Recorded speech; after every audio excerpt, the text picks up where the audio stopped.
This is Coach Hoger here with The Real Martial Artists. Today we're going to be covering technique number 5.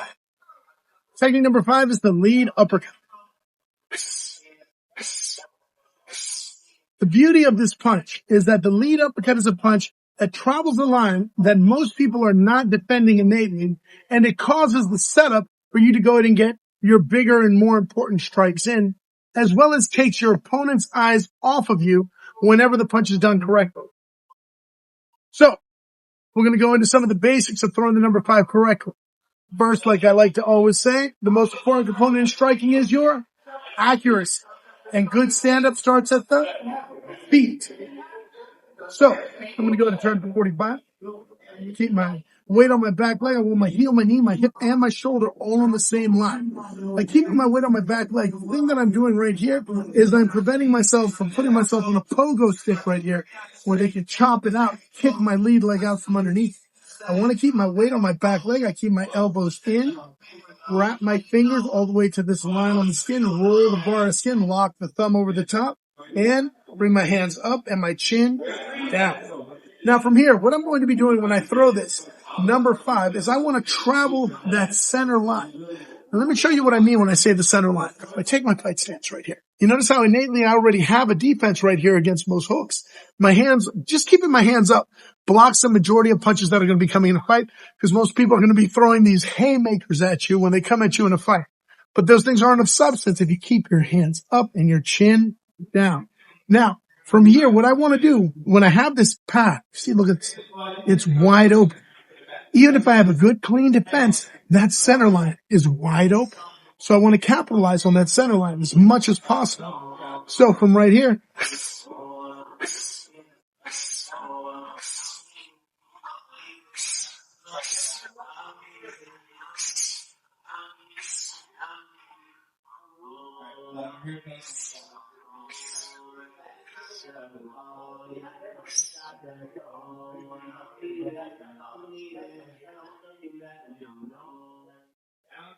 you see how this center line that is wide open is available for you to be able to attack.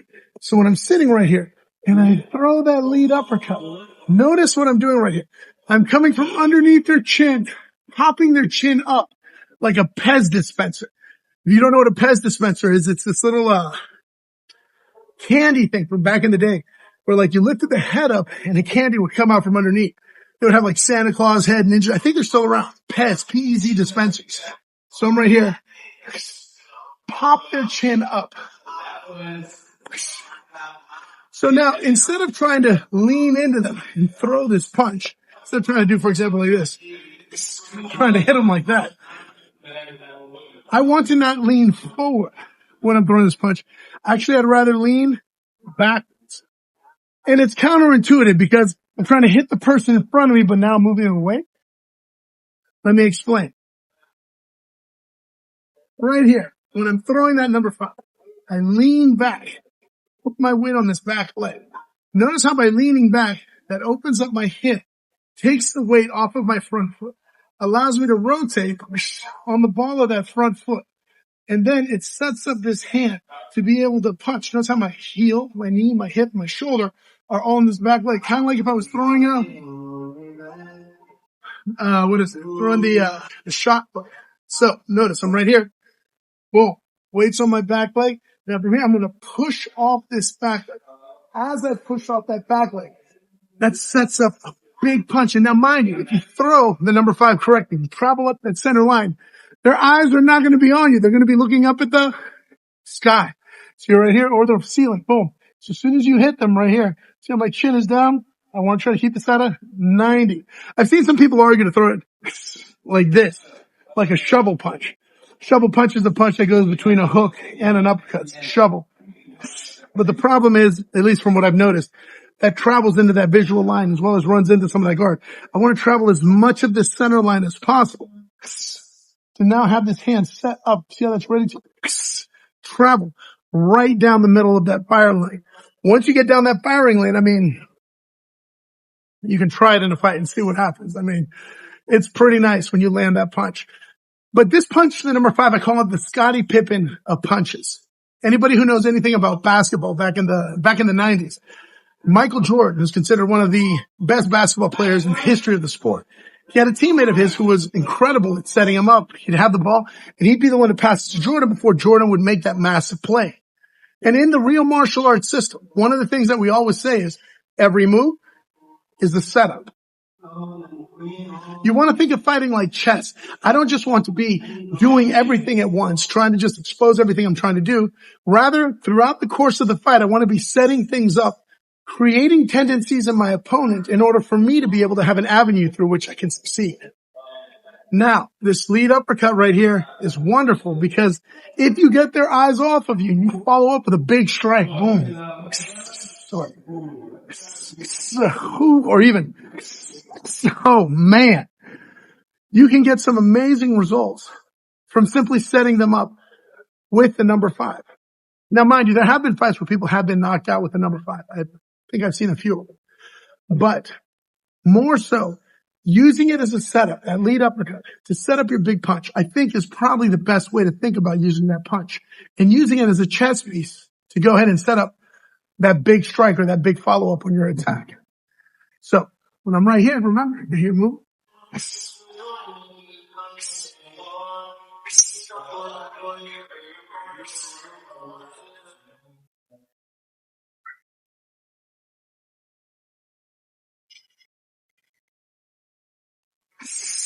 Oh,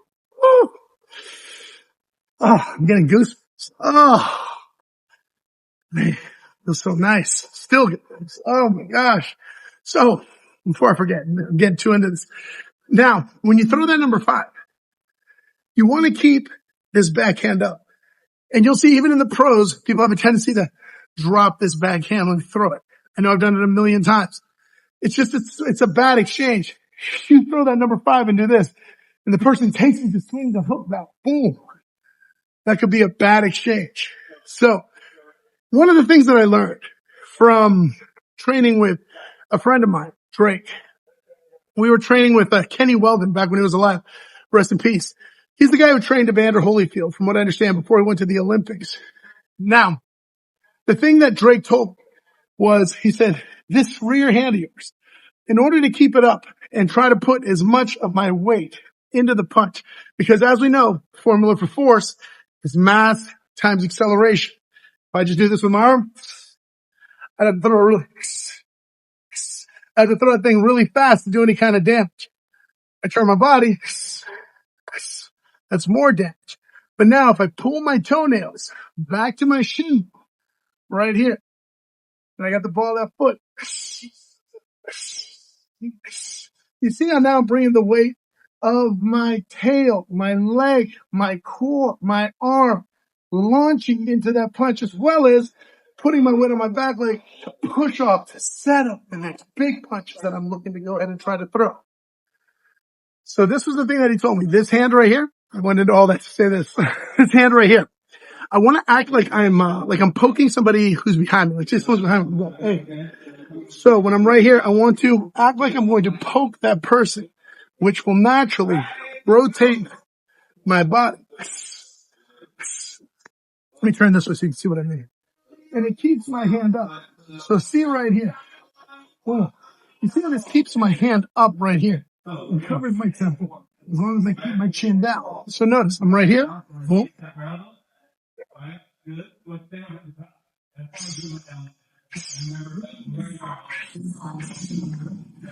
Oh my goodness. So practice your number 5. Use your number 5. Maybe some of you will get a knockout with it. I have seen other ways that people throw it. I've seen some people who like to I've seen people who jump off his leg too. Sometimes they jump. That's the way that I've understood. Don't bring your face closer to their fist. Don't come here and launch in, because if they just throw a jab and you're leaning forward with this, boom, your face is going to collide into their fist. It's going to be like 2 automobiles colliding. This is your face. This is their fist. It's going to be a bad exchange. So typically, if you lean away, you get more leverage on the punch. You put more of your weight behind the punch, and you keep yourself balanced and centered. This is Sam Hoger here with Real Martial Arts. If you're ever available, I'd love for you guys to come train with us. We have classes at noon and at 6 p.m. Monday, through Friday. We're at Total Performance Fitness here in Stafford, little community right outside of Houston on 711 Avenue E. I'd love to see you guys here if you can make it. Thank you so much, and continue to follow us here at Real Martial Arts.